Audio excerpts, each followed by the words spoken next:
Toate darurile închise în destinul nostru sunt îngrădite cu suferințe și numai la atâtea daruri ajungem, prin câtă suferință putem răzbi cu bucurie.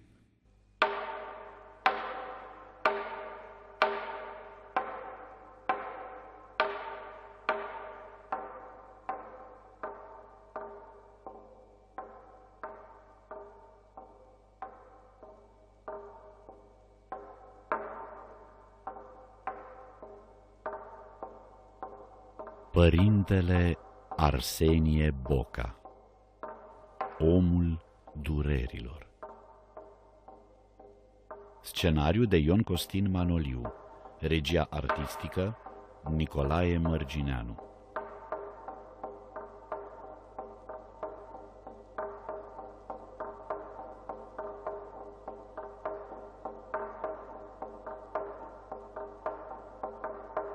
Doamne Iisuse Hristoase, ajută-mi ca astăzi toată ziua să mă leapă de mine însumi, că cine știe din ce nimicuri mare vrajbă am să fac și astfel ținând la mine, te pierd pe tine.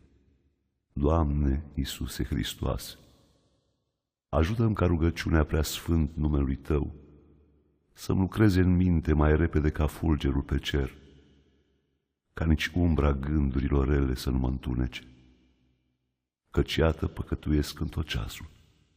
Doamne, cela ce vin taină între oameni, ai milă de noi, că umblăm împiedicându-ne prin întuneric. Patimile ne-au pustină pe ochiul minții, uitarea s-a întărit în noi ca un zid, împietrind inimile noastre, și toate împreună au făcut temnița în care te ținem, bolnav, flămând și fără haină.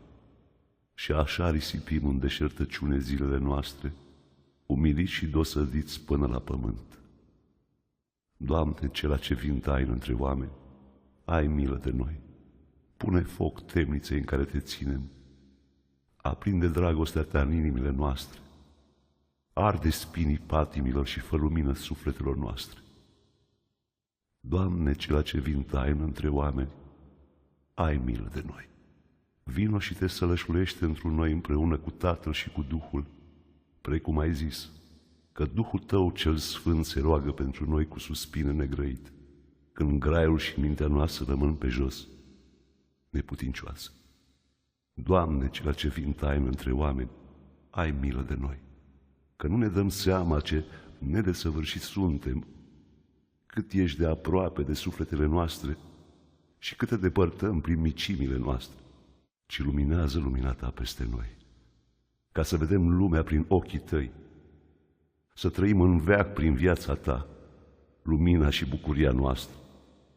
Slavă Ție! Amin.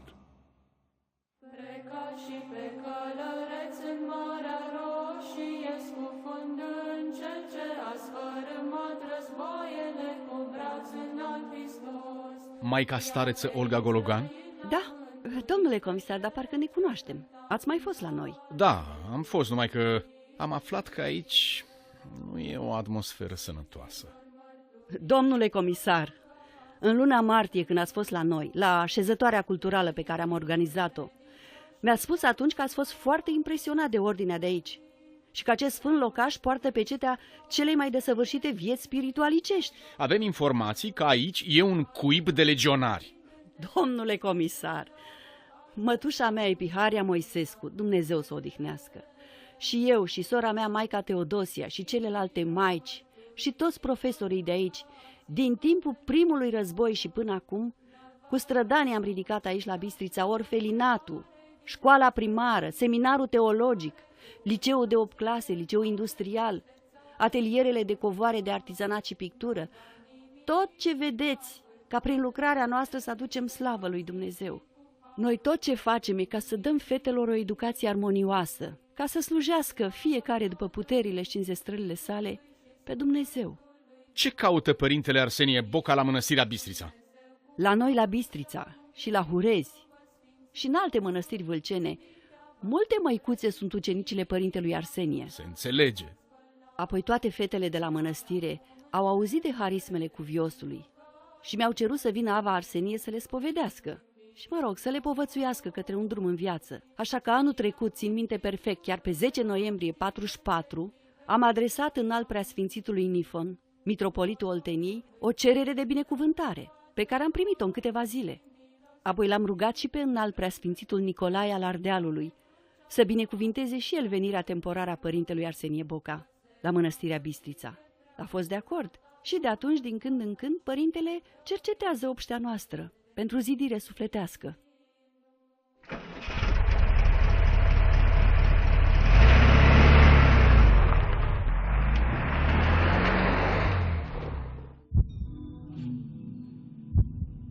Doamne Iisuse Hristoase, Fiul lui Dumnezeu, miluiește-mă pe mine păcătosul. Doamne Iisuse Hristoase, Fiul lui Dumnezeu, miluiește-mă pe mine păcătosul. Doamne Iisuse Hristoase, Fiul lui Dumnezeu. Suntem pe 16 iulie? Da. 16 iulie 1945, da. Scrie: raport către Direcțiunea Generală a Poliției Siguranță în ceea ce privește activitatea politică la Mănăstirea Bistrița de Vâlcea. Putem lansa presupunerea că în această mănăstire mai dăinuiește o atmosferă de simpatie vădită pentru legionarism. Să nu uităm că aici a fost internat și ex-mareșalul Ion Antonescu. Alo, da? Să trăiți, domnul ministru. Exact cum a fost ordinul. L-am arestat pe Arsenie Boca. E la noi acum, la siguranța Râmnicu Vâlcea. Era împreună cu Ieronim Ștefan, alt călugăr de la... L-am saltat și pe el, sunt în arest. Da, sigur, să trăiți. Era domn ministru al cultelor, Constantin Burducea.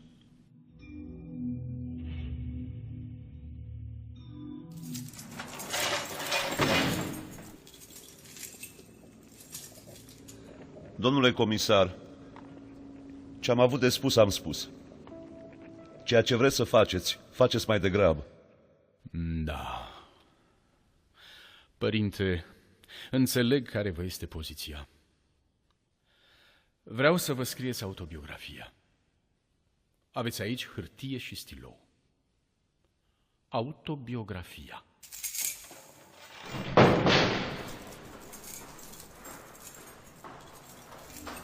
Doamne Iisuse Hristoase, Fiul lui Dumnezeu, miluiește-mă pe mine păcătosul.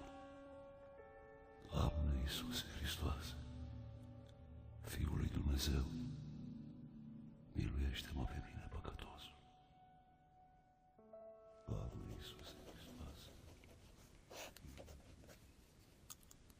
Sub semnatul m-am născut în 1910, septembrie 29, în Vața de Sus, județul Hunedoara. Părintele Arsenie Boca s-a născut la 29 septembrie 1910 din părinți creștini ortodoxi, Iosif și Creștina, în satul Vața de Sus din țara Zarandului, în partea de sud a munților Apuseni, sat ce aparține comunei Vața de Jos. Aceștia i-au dat numele de Zian Vălean. Un nume rar, Zian, vine probabil de la Sân Zian, ziua nașterii Sfântului Ioan Botezătorul, sărbătorită la 24 iunie. Mă, copii, pe Dumnezeu noi oamenii nu-L putem vedea, dar El a toate făcătoriu, ni se descoperă în zidirea sa. Da, ia uitați-vă, vedeți voi soarele, munți, dealurile, pomii, vedeți? Da! Pe toate Dumnezeu le-a făcut. Zidirea întreagă, de la făpturile ele mai mici până la cele mai mari, toată zidirea mărturisește înțelepciunea, bunătatea și puterea făcătoriului. Și vaca noastră, părinte? Păi da, și vacile, și cai, și oile, și caprele. Vedeți, mă, copii, câtă frumusețe a pus Dumnezeu aci la noi, în țara Zarandului. În munții noștri îi aur, fier, cărbune. Și pe noi, pe om, l-a făcut Dumnezeu să stăpânească și să grijească de toate ale lui. Și aci, la Vața, îți izvoare cu apă caldă ca să se tămăduiască oamenii de bolă și neputință. Dar voi, copii, să ascultați de părinți și să faceți rugăciunea în toată dimineața și seara, și când vă puneți și vă ridicați de la masă, că Dumnezeu nu-i niciodată prea sus ori prea departe, că El se lăsluiește și în inima omului. Și de veți fi cuminți, însuși Dumnezeu o să vi se arate. Că dară Mântuitorul nostru, Domnul Iisus Hristos ne-a zis: fericiți cei curați cu inima, că aceia vor vedea pe Dumnezeu.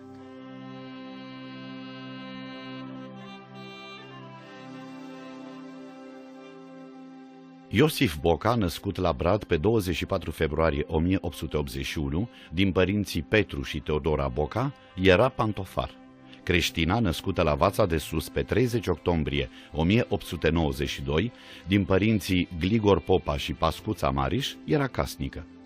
În registrul de stare civil al comunei Vața, căsătoria dintre Iosif și Creștina este înscrisă la 7 noiembrie 1909.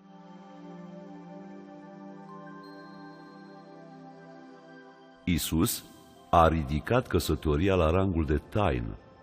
Dacă ar fi trăite de cei căsătoriți la valoarea ei adevărată, căsătoria ar da roade vrednice de taina lui Dumnezeu.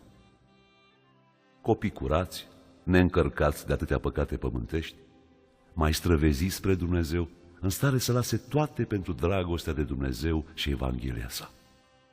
Iosif Boca, tatăl părintelui, a plecat în America și a lipsit în perioada în care mama sfinției sale era însărcinată, Creștina nefiind astfel deranjată nici psihic, nici fiziologic de soțul ei. Preocuparea mamei era mai ales rugăciunea adresată Maicii Domnului înaintea icoanei din casa sa, mult iubită de Zian. Mamă, când mă uit la icoana Maicii Domnului, simt așa. E, dragul mami, foarte mult m-am uitat și m-am rugat eu la icoana asta. Și spuneam Sfintei Fecioare: Maica Domnului, îți cer un copil, fie parte bărbătească, fie parte femeiască, ca să slujească ție, Maicii Domnului și Domnului Iisus Hristos. Nu pentru mine îl cer. Îmi place tare mult icoana asta. Și cât te-am purtat în pântece, îi ziceam: ajută-mă, prea sfântă născătoare de Dumnezeu, și dă-mi un copil deștept și sănătos. Când meream la lucru la câmp, înainte mi-apărea icoana Maicii Domnului, de parcă era pictată în inima mea. Cât a stat Iosif Boca în America, cum făceau atunci mulți români din Transilvania, nu știm, dar cu siguranță n-a stat prea mult. În 1913 s-a născut sora părintelui, Viorela Miuca, o fetiță care a murit la numai 7 luni în același an.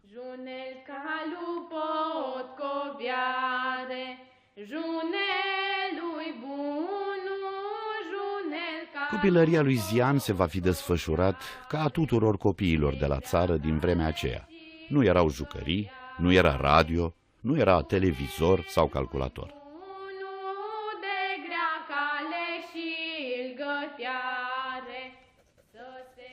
Am făcut școala primară și liceul în orășelul Brad, din același județ Hunedoara. De pe atunci mi se remarca o anumită înclinație spre singurătate. Părintele Arsenie a fost timp de 8 ani elev al Liceului Național Ortodox Avram Iancu din Brad. Eu mă numesc Candin Ciocan și sunt dirigintele clasei. Dragi copii, Liceul Național Ortodox Avram Iancu din Brad a fost înființat în anul 1869 din îndemnul înalt preasfințitului Andrei Șaguna, mitropolit al Ardealului, cu ajutorul strămoșilor noștri de aci, din țara Zărandului. La început, școala a fost gimnaziu ortodox de 4 clase, apoi liceu de 8 clase. În 1850, mitropolitul Andrei Șaguna a organizat la Sibiu congresul bisericesc, la care a participat și însuși Avram Iancu, marele luptător pentru drepturile românilor din Transilvania, Craiul Munților. Ați auzit de Avram Iancu, nu? Da! Și cine știe unde-i mormântul lui Iancu? Eu, Ia spune. la Țebea. Așa-i. Crăișorul își doarme somnul de veci la Țebea și om ajunge împreună la mormântul lui, că e aproape de noi, de aici de la Brad sunt numai câțiva kilometri. S-a născut la Vidra de Sus în 1824. El a fost unul dintre organizatorii adunărilor de la Blaj din 1848 și conducătorul cetelor de țărani și mineri din munții Apuseni. A fost închis pentru crezul lui și după ce a fost eliberat, ultimii ani de viață i-au petrecut între moții lui, pe Valea Arieșului, la Lupșa și mai cu seamă în satele de la noi din țara Zărandului, la Baia de Criș, de exemplu, unde o și murit în 1872 cu fluierul său alături. În testamentul său o scris: unicul dor al vieții mele este să-mi văd națiunea mea fericită. Pentru a cinsti pe acest înaintaș, școala noastră poartă numele lui. Și cum putem fi la înălțimea idealurilor lui Avram Iancu și a marelui Andrei Șaguna, cum puteți voi să-L slujiți pe Dumnezeu decât să învățați bine?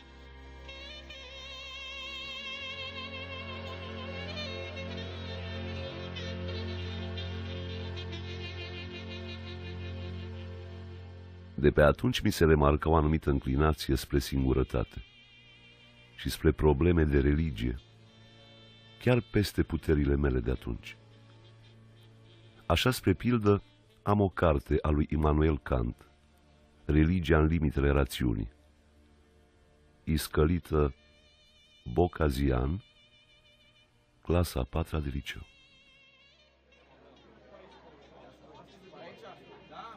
Petru, Ce-i, mă?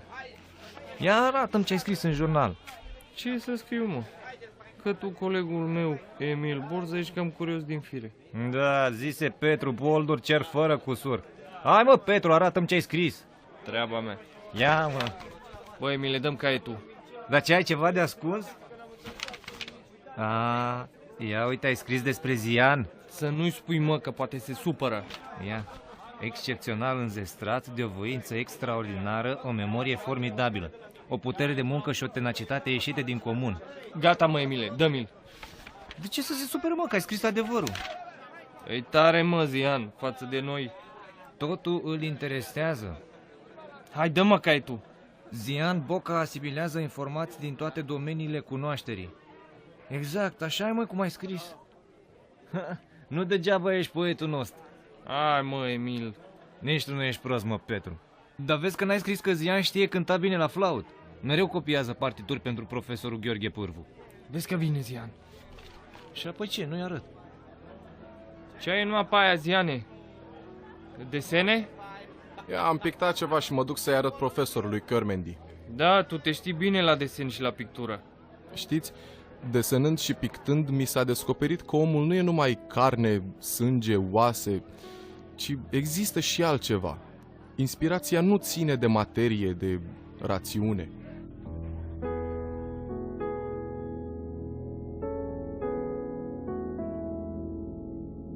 La intrarea în cursul superior de liceu, am rămas orfan de tată, care era cismar de meserie și foarte bun pedagog cu fiul său. No, ia să văd de ce ești în stare, mă, Ziane. Până vii eu de la Brad să bați cuile alea de lemn și să prinzi păpucii aia, da?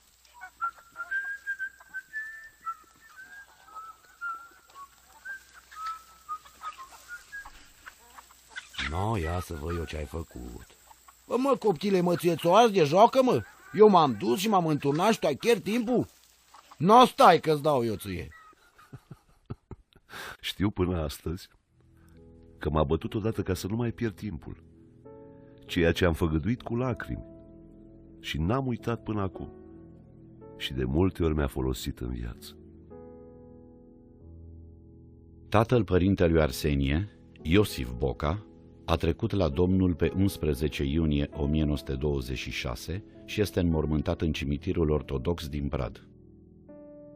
Orice oră, orice minut sunt scumpe. Ne sunt date cu socoteală și o să ni se ceară socoteală de ele. În orice vreme ne putem mântui sau ne putem pierde. Cine nu dă lui Dumnezeu vremea sa, pe acela Dumnezeu îl va lipsi de fericirea veșnică.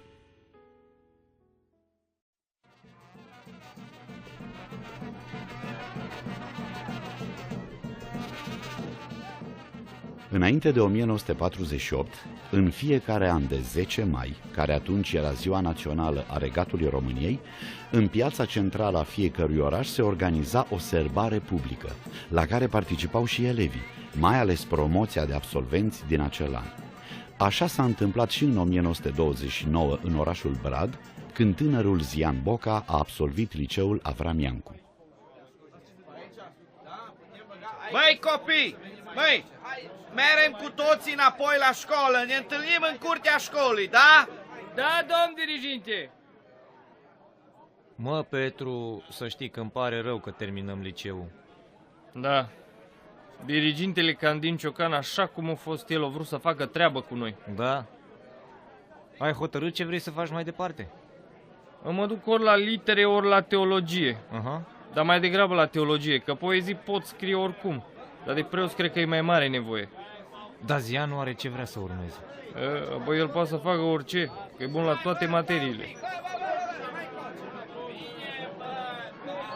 No, acum haideți să plantăm gorunul. Hai, veniți cu toții. Hai, mă! Copii, sădim un stejar ca simbol al biruinței, că așa e tradiția neamului nostru.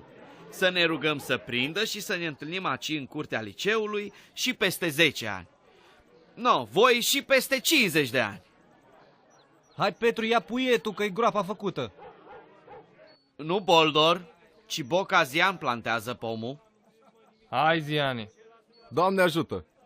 Noi să presăm pământul. Da. No, așa, bo. Acum legați-l de tutore, da? Așa. Și acum treceți fiecare și stropiți-l cu stropitoarea la rădăcină. Așa. La rădăcină. Acolo, bravo. Măi copii, voi să ne țineți minte nu după cum v-am certat, ori după cât de exigenți am fost noi, educatorii, cu voi, ci să știți că noi am vrut să facem din voi caractere tari și puternice. Așa să fiți. Și să folosiți ce ați învățat în slujba patriei și a neamului. Și stejarului să-i zicem Gorunul lui Zian. Da, Gorunul lui Zian, că doar el e șeful promoției noastre.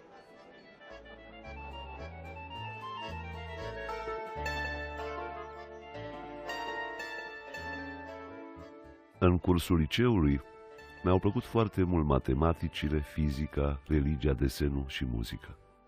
Terminând liceul și luând bacalaureatul la prima prezentare, înclinam spre științele pozitive.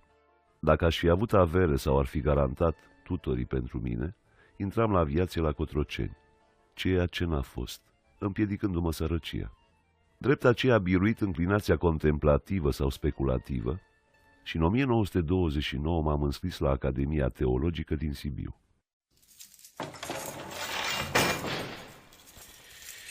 Ia să vedem, părinte. Da, subsemnatul m-am născut în 1910, septembrie 29, în Vasa de Sus. Liceul în orășelul Brad. Da. Mi-au plăcut foarte mult matematicile, fizica, religia. Da. În 1929 m-am înscris la Academia Teologică din Sibiu. Da, foarte bine. Mai departe. Abia acum începe partea care ne interesează. Mai departe, părinte, și fără scăpări. În cursul teologiei mi-am vândut casă părintească spre a putea continua studiile. Eram și bursier. Mamei nu i-am cerut niciun ajutor și nici nu mă înduram. Întrucât era divorțată de tata, iar eu fusesem dat tatii prin sentința de divorț, ca fiind, pe baza meseriei, mai sigur că mă va da la școală. Din informațiile oferite de Iovu Mihuț, fiu al satului Vața de Sus, care a cercetat arhivele, reiese că printr-o sentință a tribunalului din Arad, căsătoria dintre Iosif și Creștina Boca s-a desfăcut în 1922. Ulterior, mama părintelui s-a recăsătorit în satul Hălmagiu cu Nicolae de Rău și acolo va trece la Domnul pe 6 decembrie 1951. Doamne Iisuse Hristoase, Fiul lui Dumnezeu, miluiește-mă pe mine, păcătosul. Doamne Iisuse Hristoase. Spune, gardian, ai urmărit ce face noaptea, cum ți-am zis? Da, domn comisar. M-am uitat prin vizetă. Și ce face? Se roagă. Da. Și altceva? Păi ce să zic, se roagă. Se roagă, dar cât timp? Mult. Bine, mult. Dar cât? O jumătate de oră, o oră? Mai mult. Și nu-l dormă picioarele? Eu știu. Stă în genunchi, cu palmele așa, cum le țin copiii, cu ochii închiși. Așa mi s-a părut. Ți s-a părut? Da, așa am văzut. Am deschis ușa. Și? Era acolo, în genunchi. Stătea nemișcat. A deschis ușor ochii. Ce ai rămas așa, mă? Ați văzut ce ochi are? Lasă-mă ochii, că doar nu-i muiere. Zi, ce-a făcut? S-a uitat la mine și a zâmbit ușor. Părea, ce părea? Că e milă de mine. Bă, mie nu mi-e, mă, când te văd cât ești de prost. Stai și în noaptea asta și te uiți.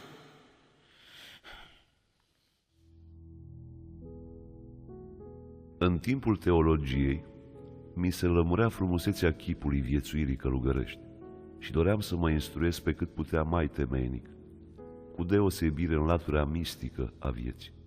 O deprindeam pe mama cât mai fără mine și cât mai fără corespondență, ca oarecum să mă uite și să nu-i vie greu când va afla că m-am călugărit. Cu toate că vreme de 4 ani, în timpul studiilor la Academia Teologică din Sibiu, am șezut alături în aceeași bancă, nu pot spune că eu, Teodor Bodogaie, am ajuns să-i cunosc toate adâncurile sufletului. Nu l-a pasionat prea mult studiul limbilor străine. Totuși cunoștea foarte bine limba franceză. Citea cu aviditate studii de psihologie, de caracteriologie, de grafologie, căutând să se adâncească în descifrarea tainițelor sufletului. Îmi amintesc și acum de ușurința cu care interpreta la flaut compoziții destul de pretențioase. Vacanțele le petrecea adeseori la Orudenia sau la Buteni, județul Arad. Se abținea de la bucatele mai grele. Renunța regulat la porția de carne de la cantina institutului. Ne-a impresionat tăria, voința cu care răbda frigul, el fiind adeseori îmbrăcat sumar.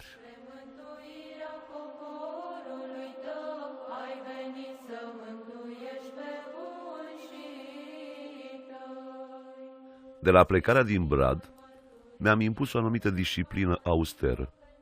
Așa de pildă mi-am propus să nu fac nicio cunoștință cu fete, ceea ce n-am reușit. Întrucât tocmai în anul acela, 1929, ministerul îngăduie și fetelor să studieze teologia și m-am pomenit cu câteva colege. Dar cunoștințe în oraș am izbutit să n-am. Asta am reușit toată vremea teologiei, deși făceam parte și din reuniunea de muzică Gheorghe Dima din Sibiu, condusă de dirijorul Nicolae Oancea și care era mixtă.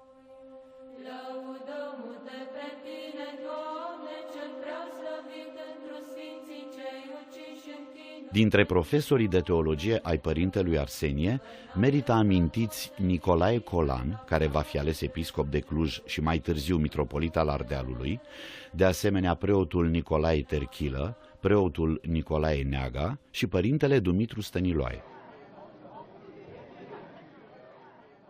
Zian, uită-l pe părintele Stăniloae. Părinte profesor, îmi permite să vă întreb ceva? Sigur. Să mergem în cabinetul meu.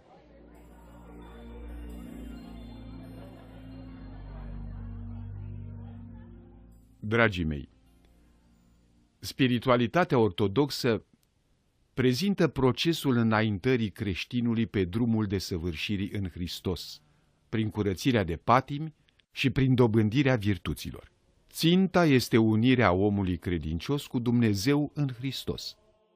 Efectul acestei uniri cu Dumnezeu constă, între altele, într-o intensificare a energiilor spirituale din om, însoțită de multe feluri de harisme. Dar până acolo, dragii mei, e un șir întreg de străduințe, de nevoințe. Aveam problema voinței în stăpânirea simțurilor. Mai mult chiar, studiind mistica comparată a diferitelor religii superioare, mă preocupa să văd prin propria experiență cât se întinde sfera voinței în domeniul vieții sufletești și biologice. Experiența mea personală mi-a dovedit că acțiunea voinței și a conștiinței se poate întinde și peste instincte și actele reflexe, după oarecare variabilă. Mă ajutau și studiile ce le făcea pe vremea aceea Mircea Eliade în India, trimis de Universitatea din București. Le citeam în revista de filosofie. Toate acestea mă interesau în vederea călugăriei.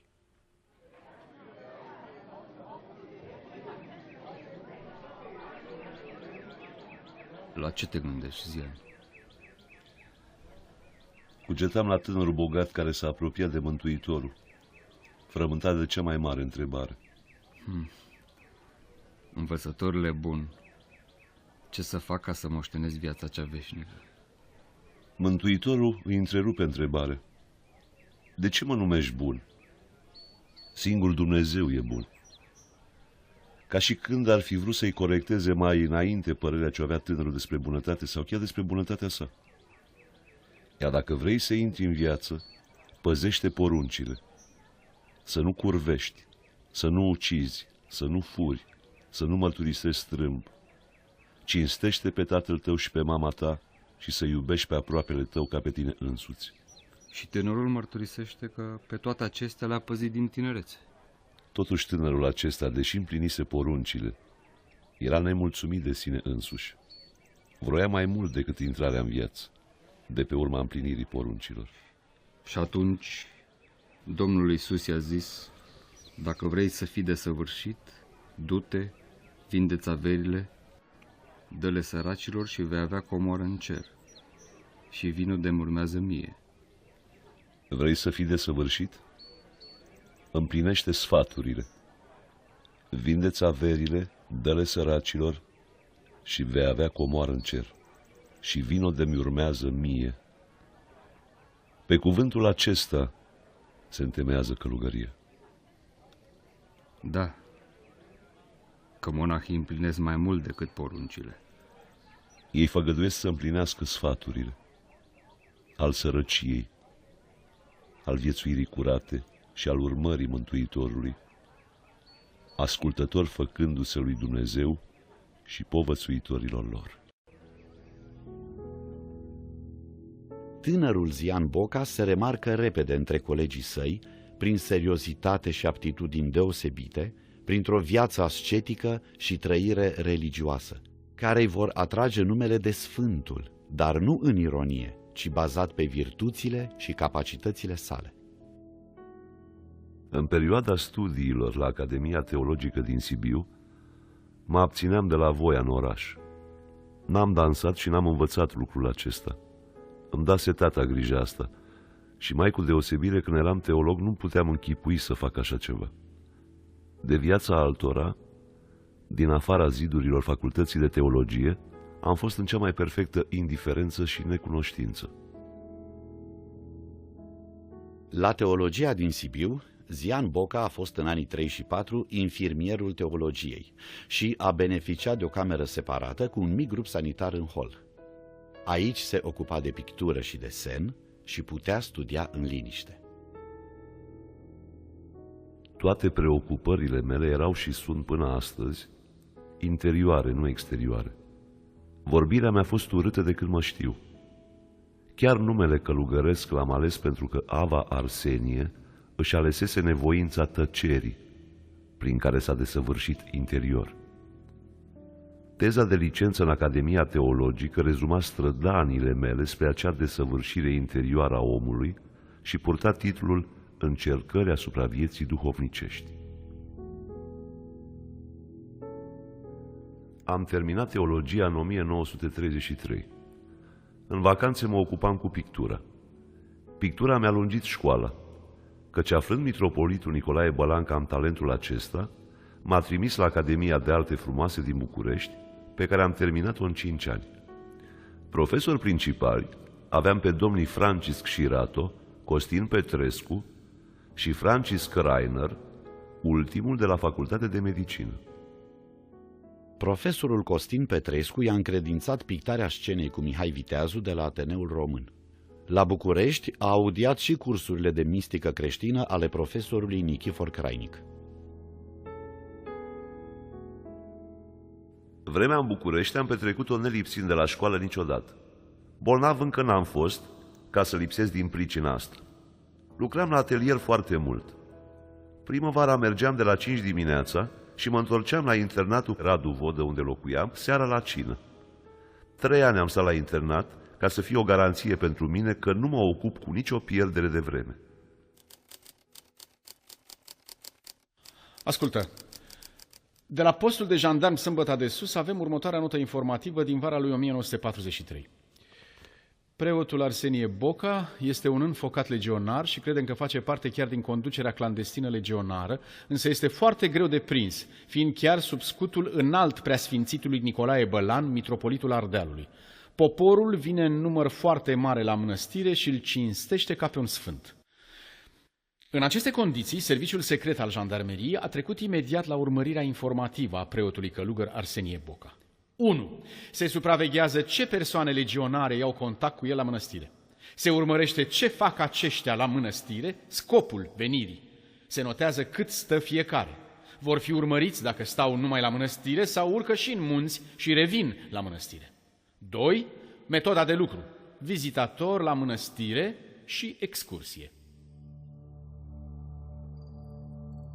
Cât am fost la București, de multe ori nu puteam merge la medicină din cauza frământărilor și grevelor studențești, care mă supărau pentru că pierdeam cunoștințele de anatomie și antropologie. Uneori profesorul nu putea să țină cursul. În mișcări studențești n-am intrat nici de fapt, nici de drept, întrucât Academia de Arte Frumoase nu era considerată în cadrul universității, ci ca o școală aparte. Am fost complet în afară de orice mișcare studențească sau înscriere în vreo mișcare politică. În 1935, Zian Boca, în calitate de absolvent al teologiei și candidat la preoție, a fost făcut citeț și ipodiacon, cum se obișnuia la Sibiu. Calitatea de citeț și ipodiacon se acordă numai printr-o rugăciune a ierarhului, a episcopului. Acestea nu fac parte din taina hirotoniei. Înalt preasfințite stăpâne, prea venerat Consiliu Arhiepiscopesc. Subsemnatul, absolvent al Academiei Teologice din Sibiu și student al Academiei de Arte Frumoase din București, cu adâncă smerenie vă rog să binevoiți a mă primi la taina Sfintei Hirotonii, în treapta întâi a diaconiei, hotărându-mi se data din septembrie care se va afla mai nimerit.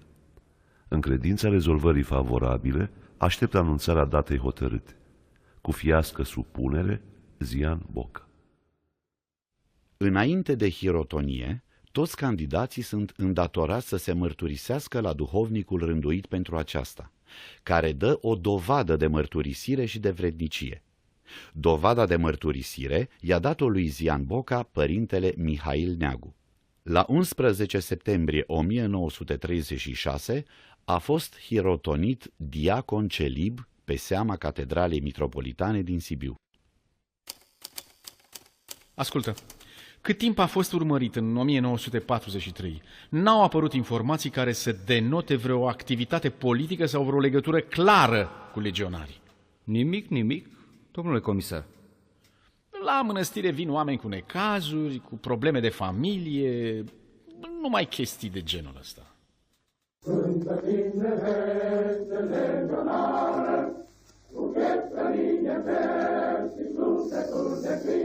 La București, pe la internat la Radu Vodă, mai vedeau și studenți legionari care ne chemau cu ei. Și te-ai dus? Nu m-am dus. Nu m-am dus niciodată. Școala m-a absorbea total și n-aveam vreme de pierdut. Bătaia din copilărie pentru a nu pierde vremea mă urmărea ca un înger păzitor. În vremea aceea, mișcarea legionară era în toi și se discuta de ea în toate părțile. Și nu te-a atras? Nu. Eu, ca un independent de politic, nu mi-am găsit înclinație către mișcare. Apoi s-a întâmplat că nici nu m-a mai chemat nimeni.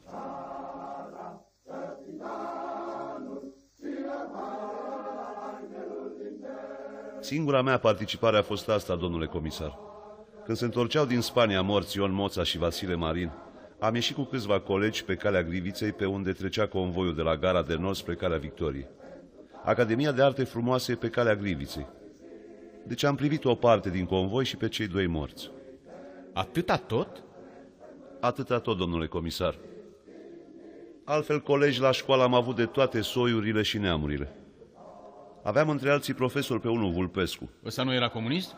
Ba da, purta cravată roșie. Însă discuții n-am avut împreună niciodată. Aveam coleg de clasă pe un evreu, Itzhak Steinberg. Eram prieteni. Ce spui? V-ați înțeles? Îi spuneam câteodată: măi Steinberg, tu ești evreu și eu creștin. Deci ar fi să fim unul împotriva altuia. Eu însă am să fiu mai bun ca tine și tu n-ai să te poți supăra pe mine. Mai pe urmă, când am citit mai atent Biblia, am văzut că ultima misiune mondială e a evreilor, eventual a unei idei a evreilor.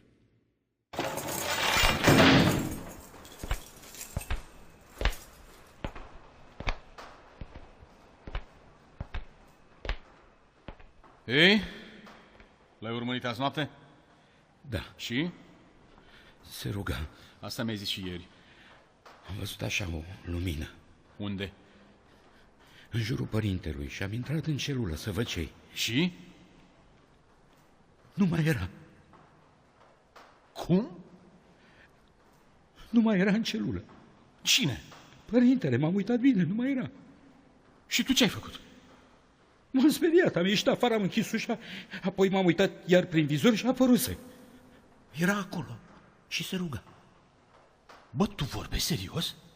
Dimineața când l-am scos la spălător, mi-a zis să fiu blând și cu minte cu soția și să mă feresc de relații intime, că e însărcinată. De unde știa că e însărcinată?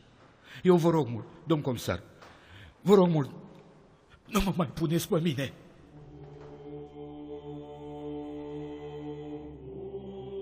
Studiam foarte mult. Plăcându-mi scrierea mistică a Sfântului Ioan Scăraru, am tradus-o în românește în vreme de 5 luni. M-a ajutat foarte mult la încheierea convingerii mele de a intra în călugărie. Monah este acela ce numai de hotărârile și cuvintele lui Dumnezeu se ține toată vremea, și locul și lucrul. Monah este sila firii necontenită și păzire a simțirilor nelipsită. Monah este trup neîntinat și gură curățită și minte luminată. Scrie Sfântul Ioan Scărarul. Am terminat Beleartele cu bine în 1938. Am făcut anul de practică la o biserică din Bixadu Oltului, județul Ciuc, zugrăvită în frescă împreună cu profesorul meu Costin Petrescu. Îndată după terminarea acelui an de practică, am plecat, trimis de mitropolitul Nicolae Bălan în Sfântul Munte Athos, ca să deplin călugăria de acolo. La plecarea spre Sfântul Munte, în martie 1939, erau cele mai aspre cercetări, ca nimeni din cei ce au fost legionari vreodată să nu poată ieși din țară. Eu, neavând absolut nimic la activ, am obținut pașaport de călătorie în Europa.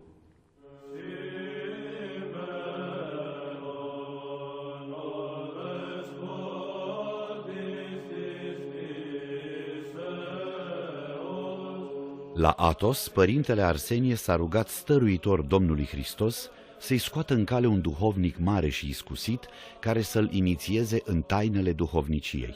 Părintele Nicolae Streza l-a auzit la mănăstirea Brâncoveanu mărturisind despre inițierea deosebită pe care a avut-o la Athos.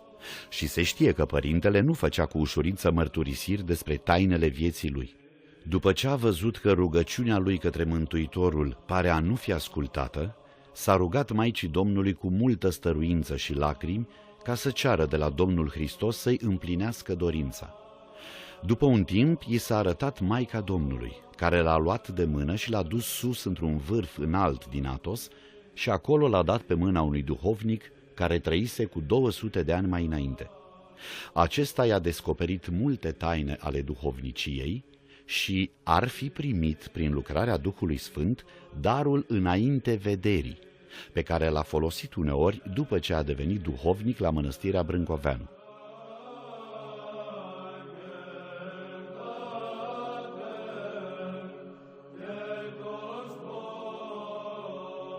De la muntele Athos m-am întors în țară la 8 iunie 1939. Țin minte data aceea, căci intrând în țară pe la Moravița, am văzut deodată drapelele românești. De la data aceasta până la Paștile anului viitor, 1940, când am intrat în călugărie, mi-am adunat unelte de pictură și materiale. De la Athos, părintele Arsenie Boca și părintele Serafim Popescu au adus manuscrise ale Filocaliei, pe care apoi părintele Dumitru Stăniloae le-a tradus și le-a tipărit, fiind ajutat de părintele Arsenie, pe care l-a și numit ctitor al Filocaliei românești. Pentru primele 4 volume, părintele Arsenie a făcut macheta coperților și a asigurat prin multe abonamente printre credincioșii de la Sâmbăta tipărirea și difuzarea Filocaliei.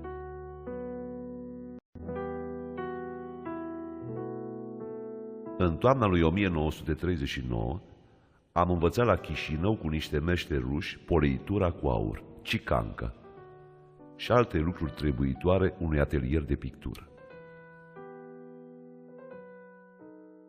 În lunile februarie și martie ale anului 1940, înainte de a fi tuns în monahism, diaconul Zian Boca adresează mitropolitului Nicolae Bălan mai multe cereri.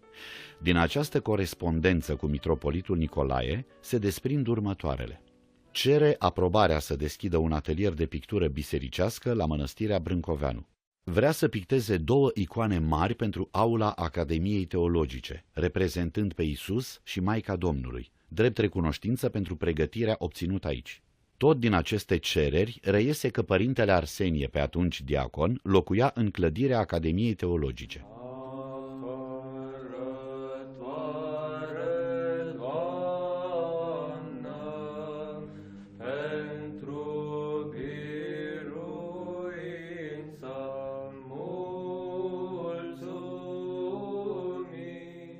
Despre timpul când părintele Arsenie locuia la Academia Teologică, relatează preotul Nichifor Todor, care era pe atunci secretar al rectoratului condus de părintele profesor Dumitru Stăniloae.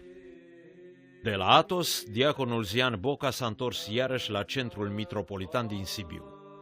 Pentru un an de zile, cu excepția perioadei cât a fost plecat la Chișinău, a locuit în curtea Academiei Teologice, într-o cameră aproape de cantina studențească. Tot acolo locuia și Dumitru Popescu, viitorul hieromonah Serafim. Și cu ei împreună era și tânărul profesor de teologie, viitorul mitropolit Nicolae Mladin, un om entuziast, cult și de o rară bunătate. Toți 3 seara, după cina studenților, ieșeau în holul dintre cele 2 camere, unde cântau imnul Apărătoare Doamnă și alte imne liturgice într-o atmosferă de sacralitate. Îmi era imposibil să rămân izolat în camera mea de vis-a-vis și să nu apar și eu între dânsii, frământat de același dor de preamărire a lui Dumnezeu.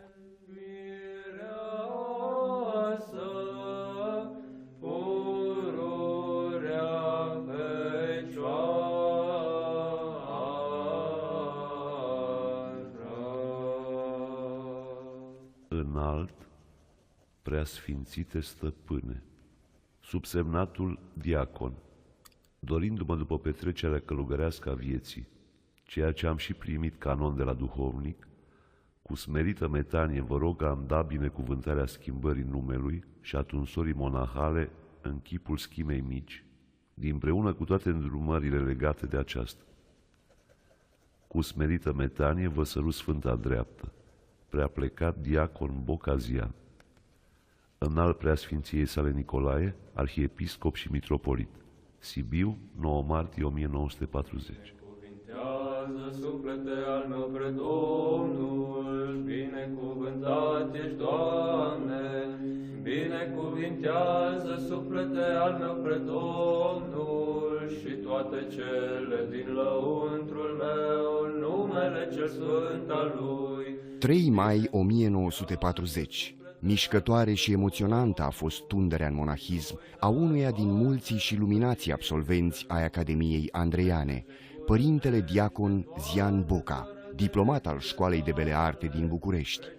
Moț după locul de naștere, tânărul monah a înțeles să dea ascultare gândurilor marelui ierarh al bisericii noastre, consacrându-și viața lui Hristos prin studiul picturii bisericești, pe care s-o desfășoare acolo, în liniștea munților pe care Constantin Brâncoveanu îi alesese ca loc de retragere și rugăciune. Diacon Haralambie Cojocaru, Telegraful Român, 12 mai 1940. Milostenie Domnul și judecată tuturor celor ce li se face strâmbătate. În vinerea izvorului tămăduirii, după Paștile anului 1940, am fost uns în călugărie, primind numele Arsenie. Un an m-am ocupat cu gospodăria. Eram primul și singurul călugăr la mănăstirea Brâncoveanu, Sâmbăta de Sus, județul Făgăraș. Nu până în sfârșit se va iuți, nici în veac se va mânia. În 1939, părintele Arsenie a mers la Chișinău, unde a învățat tehnica metaloplastiei în pictură. Se pare că s-a aflat la Chișinău și în vara lui 1940 și a plecat de acolo când a fost cedată Basarabia către Uniunea Sovietică, la sfârșitul lunii iunie. Printre credincioșii de la Sâmbăta a circulat pe atunci o hârtiuță în care se relata despre acest moment. De pe peronul gării, părintele Arsenie privea cum se înghesuiau în ultimul tren sărmanii basarabeni, care se refugiau din fața armatei sovietice cu ce puteau lua din avutul lor. Părintele nu avea decât un geamantan mic. Deodată, ca din senin, a apărut alături de părintele Arsenie un bărbat matur, îmbrăcat modest, care privea către oamenii îndurerați, nevoiți să-și părăsească locurile natale. Bărbatul acela privea spre trenul înțesat de oameni cu atâta durere și jale întipărite pe fața sa, cum nu mai văzuse părintele niciodată. S-a gândit că acel bărbat care nu avea niciun bagaj se refugiază și el cu mâinile goale. A vrut atunci să-i dea pâinea pe care o avea în valiză. S-a aplecat să scoată franzela și să o împartă cu el. Dar când s-a ridicat, bărbatul dispăruse ca prin farmec. Unde dispăruse atât de repede? S-a uitat în jur, dar nu l-a mai văzut. Cine va fi fost bărbatul acela? Părintele Arsenie i-a zis omul durerilor. Să-și închipuie fiecare cine este omul durerilor, cel care suferă pentru tot ce vede că se întâmplă pe pământ cu făptura sa. Cu oamenii nu poți face nimic. Oamenii vor ca tu să asculți de ei. Ei să te conducă. Ei să-ți spune ce trebuie să faci sau să nu faci. Ba mai mult, să faci și pe Dumnezeu să asculte. El de ei, nu ei de Dumnezeu. Discreția de care îi rogi, să nu știe stânga ce face dreapta, e cea mai călcată în picioare porunca Mântuitorului. Și încă de cei mai credincioși ucenici, nici sfinții n-au avut altă soluție decât fuga de oameni, decât dacă te hotărăști să te lași vorbit, discutat, strâmbat, denunțat și chiar vândut. Și încă de cei mai buni credincioși, ei fiind de cea mai naivă bună credință, că nu-ți fac niciun rău. Cu alte cuvinte, între oameni trebuie să devii în mic la scară smerit omenească un mântuitor pe cruce. Oare nu la așa ceva m-am legat când l-am văzut într-o gară, privind peste hărmălaia lumii la tragedia ce avea să vie a doua zi, al doilea război mondial? Cu ochii de o frumusețe divină, și cu o infinită durere când ne vedea pe toți. Nu-i voi ușura întrucâtva imensa lui cruce, pe care o duce printre oameni până la sfârșitul lumii, luându-mi partea mea, căci nu îi ne putem asemăna în nici unul din atributele lui divine, decât în această cruce între oameni, pe care ei mereu ne-o pun în spate, până când vor veni și cei ce ne vor bate în piroane, găsind viața noastră o infamie.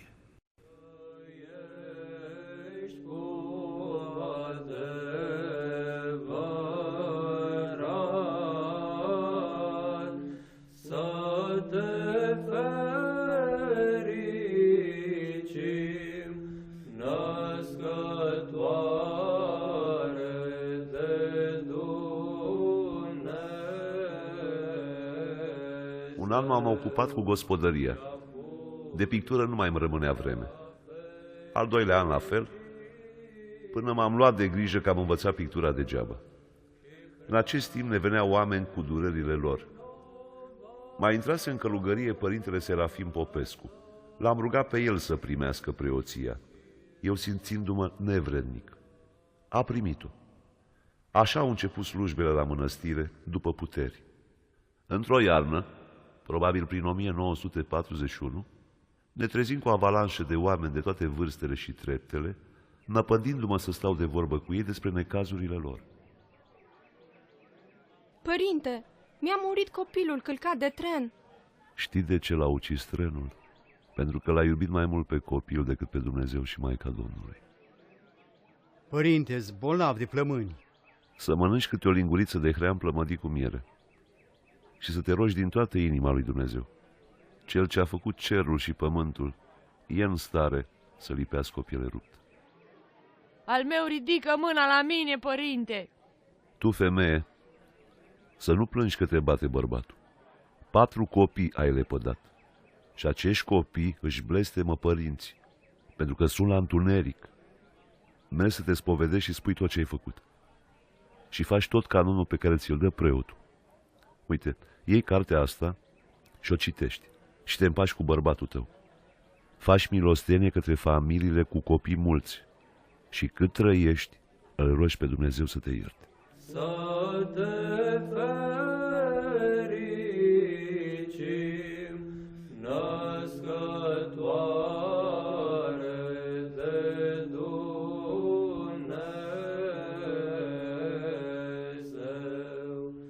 Astfel m-am trezit că fac duhovnicie cu oamenii, deși nu eram preot. Știam că tot ce pățesc cu oamenii li se trage de pe urma greșelilor sau păcatelor. Așa m-am văzut silit să primesc preoția și misiunea majoră a propovăduirii lui Hristos, Dumnezeu adevărat și om adevărat, precum și a sfințirii omului, ca să aibă pacea lui Dumnezeu în sine, absolut în orice împrejurări s-ar afla în viață. În ziua de 10 aprilie 1942, la praznicul Izvorului Tămăduirii de la Mănăstirea Brâncoveanu, părintele ierodiacon Arsenie a fost hirotonit ieromonah, preot-monah, de către mitropolitul Nicolae Bălan în cadrul unei sfinte liturghii solemne. Protopopul Virgil Nistor din Brașov și preotul Mihail Neagu din Sibiu i-au fost nași de hirotonie. Ca preot, ca duhovnic și stareț, va începe cu putere și duh apostolesc și chiar prorocesc mișcarea unică de la sâmbăta, de redeșteptare religioasă și morală a credincioșilor, reușind în scurt timp să schimbe în bine viața oamenilor și să adune în jurul său ucenici, dintre care unii vor deveni preoți, alții monahi. De ce vin oamenii aici, la Mănăstirea Brâncoveanu? Vin pentru cuvântul lui Dumnezeu, vin strâmtorați de necazuri și unii vin să învrăjbească oamenii. Cei mai mulți vinecăjiți și bolnavi. Află aici că păcatele sunt izvorul tuturor bătăilor de la Dumnezeu. Bate Dumnezeu păcatele să te lași de ele. Tu, nepricepând, zăbovești în ele. Ba și la vrăjitoare te duci să-ți facă pe întors, că așa-i orbia neștiinței. Te gândești la orice, numai la păcatele tale nu. Tu nici nu știi că ai păcate și care anume. Nu știi pentru care pricină are Dumnezeu vrajbă cu tine de-ți merge rău. Așa fiind, vii să dai slujbă. Aici banii tăi nu se primesc. Aici ți se cere un lucru mai mare, ceea ce cere Dumnezeu de la tine. Să-ți mărturisești păcatele și de acum încolo să nu le mai faci. Și nu va mai fi bătaia lui Dumnezeu peste tine, ci darul lui Dumnezeu. Pentru asta însă trebuie post, rugăciune și vreme, adică biserică, școală, spital. Grăbiți întârzie, căci relele ce au intrat în 30 de ani nu ies în 3 zile sau în 3 minute. Trebuie răbdare o vreme mai lungă. Cine rabdă ajunge la o bună cunoștință de sine și de Dumnezeu. Abia de aici încolo e nădejde să schimbe Dumnezeu cele rele de pe tine și să-ți dea cele bune. Nu numai aici, ci și în viața veșnică. Nu vrea Dumnezeu să rămâi în întuneric până la sfârșit, ci te mai trimite la școală. Așa și voi, celuia ce dă un pas către Dumnezeu, Dumnezeu dă 100 de pași către el. Dragostea lui Dumnezeu pentru cel mai mare păcătos e mai mare decât dragostea celui mai mare sfânt față de Dumnezeu. Cu noi este Dumnezeu, înțelegeți neamuri și vă plecați, căci cu noi este Dumnezeu. Părinte, vă rog, primiți-mă mai repede la spovedit, că am oameni la lucru și zgrăbită. Vă rog, părinte. Du-te, femeie, gata-ți șura și vinul.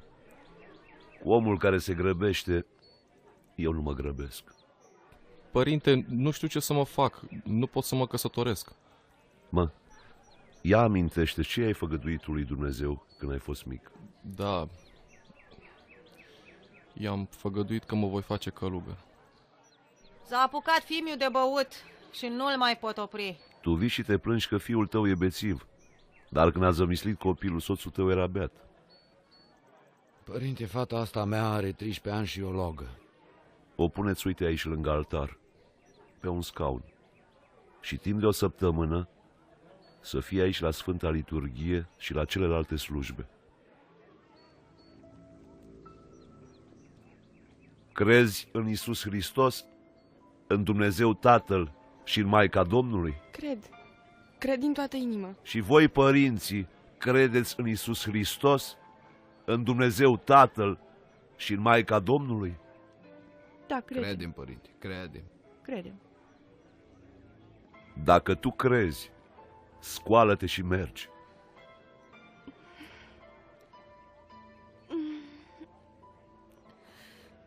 Nu pot. Nu pot. Dacă crezi în Iisus Hristos, scoală-te și vino la mine. Așa. Ajutați-o. Ajutați-o. Doamne, părinte. Așa, ușor. Hai, vino la mine. Bravo. Atât cât vei trăi în lume, să nu te duci la distracții, la baluri, la dans și să te încredințezi în mâinile lui Dumnezeu. Și voi, părinții, la fel. Să nu lipsiți de la Sfânta Biserică duminica și de sărbători.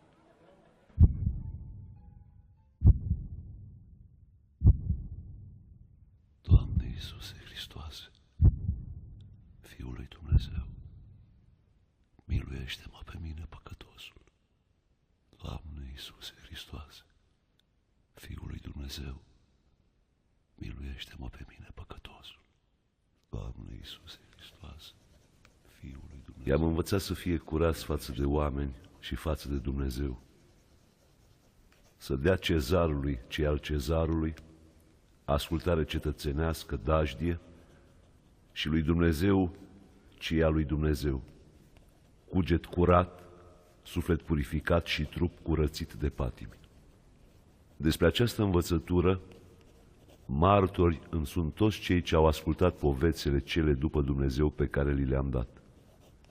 Iubirea de Dumnezeu, iubirea de toți oamenii, fără deosebire, și viața curată, care fac cu putință reîntoarcerea noastră în împărăția de obârșie, de unde ne-a trimis Dumnezeu spre scurtă cercare a cumințeniei și a iubirii noastre pe pământ, în stadia și arena vieții.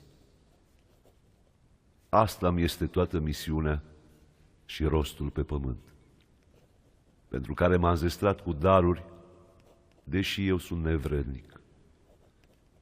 Pentru asta sunt solicitat în toate părțile, ca să propovăduiesc iubirea lui Dumnezeu și sfințirea oamenilor prin iubire.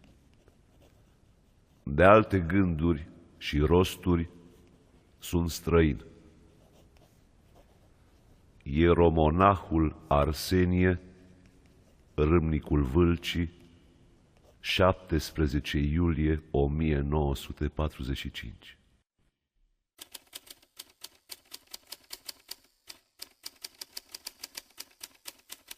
I-am învățat să fie curați, asta mi este toată misiunea și rostul pe pământ, să propovăduiesc iubirea lui Dumnezeu și sfințirea oamenilor prin iubire. Da.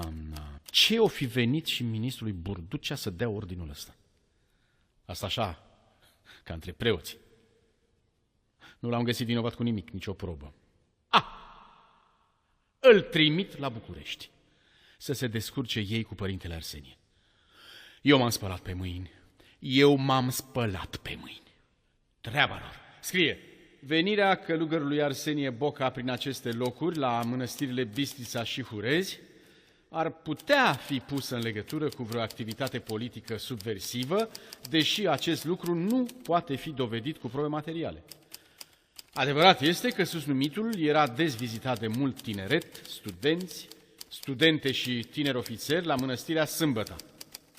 În predicile sale nu și-a manifestat vreun crez politic, aspect constatat și la mănăstirea Hurezi. Propunem transferul lui și al călugărului Ieronim Ștefan la București către Siguranța Generală. Anexăm actele și 2 declarații luate sub formă de autobiografie. Și am terminat.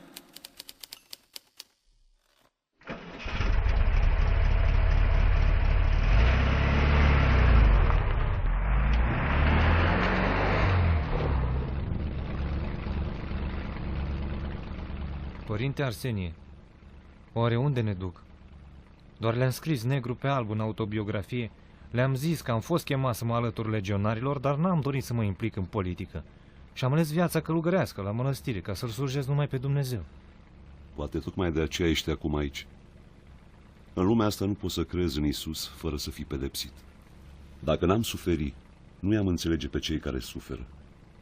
Și apoi oare suntem noi fără prihană? Să nu mai avem nimic de ispășit? Bine, dar tot ce voiau să insinueze e neadevărat. Am scris foarte clar. Are Dumnezeu o joardă pentru fiecare. Vezi tu, Ieronim, sunt și suferințe de care nu suntem vinovați și pe care le judecăm ca nedreptăți ale lui Dumnezeu. Nu-L judec eu pe Dumnezeu, părinte, dar mă întreb, de ce mâna protectoare a lui Dumnezeu nu mai e întinsă asupra noastră? Această suferință de care nu suntem vinovați și pe care nu putem suprima noi singuri, de ce n-am primit-o ca pe o cale pe care Dumnezeu ne poartă unde vrea El? În loc să credem că suferința e o pedeapsă nedreaptă, să înțelegem mai degrabă că e timpul când noi avem mai multă nevoie de sprijinul lui Dumnezeu. Noi am ales un drum, nu?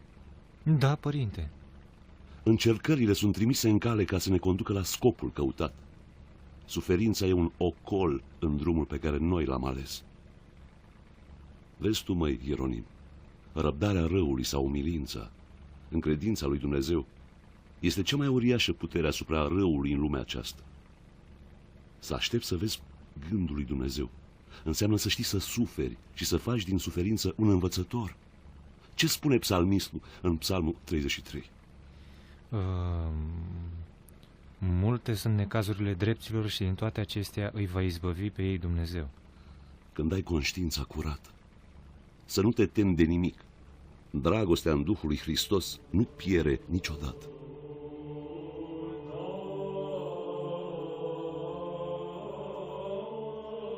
Din dosarul de urmărire a părintelui Arsenie Boca, reiese că a fost eliberat din arestul Siguranței Generale din București în jurul datei de 30 iulie 1945 la ordinul ministrului afacerilor interne, acuzațiile care îi fuseseră aduse fiind complet nefondate. În continuare a fost urmărit și supravegheat până la sfârșitul vieții. Atâta strălucire va arăta iubirea de Dumnezeu și de oameni în noi, câtă văpaie de ură înfruntăm bucuroși pentru Dumnezeu și oameni. După instaurarea regimului comunist, părintele Arsenie a fost arestat și anchetat la Făgăraș și Brașov în 1948. Mișcarea religioasă de la Sâmbăta avea anvergură națională. În noiembrie 1948 a fost mutat de la Sâmbăta la mănăstirea Prislop din țara Hațegului. În 1951 a fost trimis pentru mai mult de un an în lagărele de muncă forțată de la canalul Dunăre-Marea Neagră.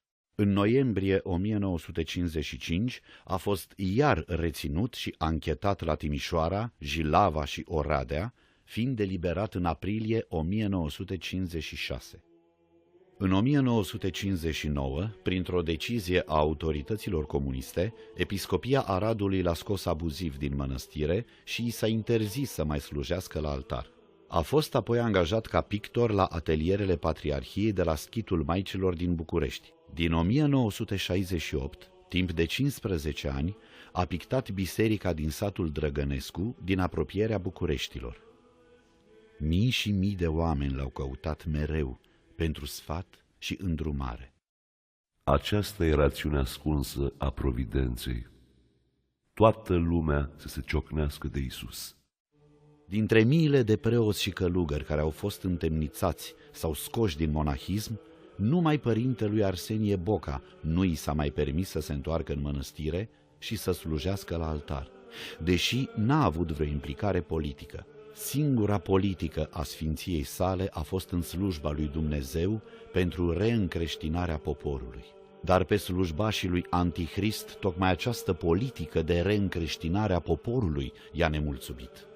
O cucernice, Părinte, și azi ne aducem aminte că ești apostol lui Iisus, născut la vața de sus.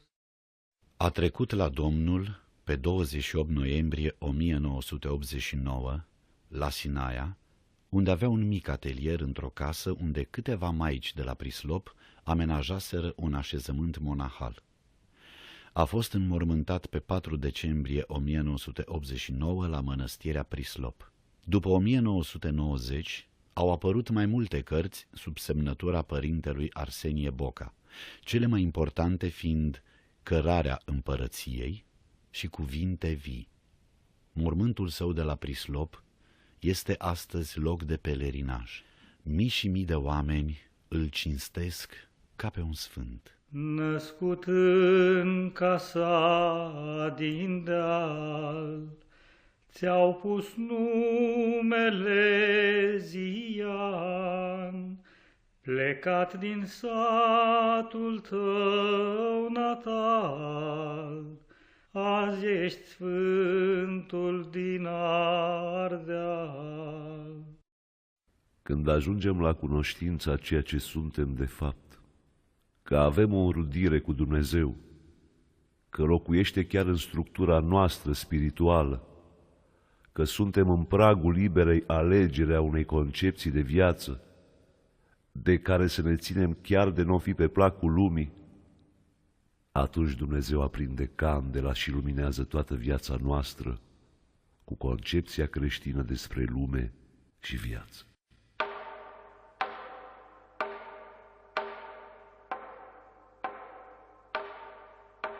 Părintele Arsenie Boca, omul durerilor. Scenariu de Ion Costin Manoliu. Regia artistică Nicolae Mărgineanu.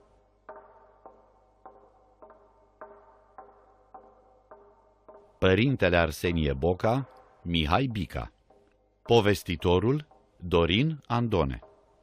Distribuția a fost următoarea: maica Olga Gologan, stareța Mănăstirii Bistrița de Vâlcea, Maria Ploaie; comisarul Filip Nicolae, șeful siguranței din Râmnicu Vâlcea, Mircea Constantinescu; preotul satului Vața, Dan Sândulescu; creștina, mama lui Arsenie Boca, Ana Macovei; Iosif Boca, tatăl părintelui Arsenie, Alin Panc; Zian Boca copil, Alex Ionescu; Zian Boca adolescent, Ștefan Ion; Candin Ciocan, dirigintele clasei la Liceul Avram Iancu din Brad, Cosmin Seleși; Emil Borza, coleg de clasă al părintelui Arsenie Boca, Alexandru Nedelcu; Petru Boldor, coleg de liceu și facultate al părintelui Arsenie Boca, Alexandru Suciu; gardianul, Constantin Bărbulescu; Teodor Bodogaie, coleg de facultate al părintelui Arsenie Boca, Ion Arcudeanu; părintele Dumitru Stăniloae, Mihai Niculescu; preotul Nichifor Todor, Dan Sândulescu; diaconul Haralambie Cojocaru, Damian Oancea; monahul Ieronim Ștefan, Alexandru Nedelcu. În alte roluri: Oana Mărgineanu, Bianca Ciobănete, Teodora Ionescu. Muzica Petru Mărgineanu. Cântările bisericești Apărătoare Doamnă, Psalmul 102, Axion, Schimbatul te-ai la față și Cu noi este Dumnezeu au fost cântate de Serafim Monahul, Spiridon Ierodiaconul, Ovidiu Fratele și Adrian Fratele de la Mănăstirea Înălțarea Sfintei Cruci, Lupșa, județul Alba. Doina A plecat moțul prin țară este interpretată de Pera Bulz la taragot, Eugen Bulz la saxofon și Taraful din Vața. Colinda Junelul a fost cântată de Sorina Marcu și Mădălina Giurgiu din Vața de Jos.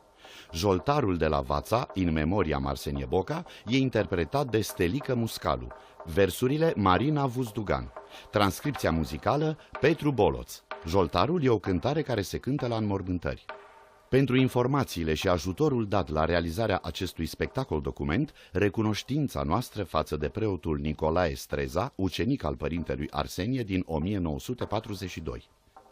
Totodată, mulțumiri pentru Zoe Dăian, Sanda Huieț, Marina Vuzdugan, Iovu Mihuț, Romulus Neag, Pera Bulz, părintelui Amfilohie Brânză și obștii mănăstirii diaconești, părintelui stareț Melchisedec Ungureanu, lui Simeon Monahul și întregii obști monahale de la mănăstirea Lupșa, preoților Ioan Sofonea, Daniel Benga, Simion Todoran, Ion Galață, Daniil Iacșa, lui Valerian Monahul de la mănăstirea Pătrunsa și lui Natanail Monahul de la mănăstirea Vaca Crișan. De asemenea, mulțumiri Maicii Starețe Pavelida și întregii obști de la mănăstirea Prislop, Maicii Starețe Marina, Maicii Marta și obștii monahale de la mănăstirea Hurezi, părintelui stareț Ilarion Urs și întregii obști de la mănăstirea Brâncoveanu Sâmbăta de Sus și preasfințitului Daniil Stoenescu, episcopul Daciei Felix cu sediul la Vârșeț, Serbia. Schimbatul te-ai la față în munte, Hristoase Dumnezeule, arătând ucenicilor tăi slava ta precând li se putea, strălucească și nouă păcătoșilor lumina ta cea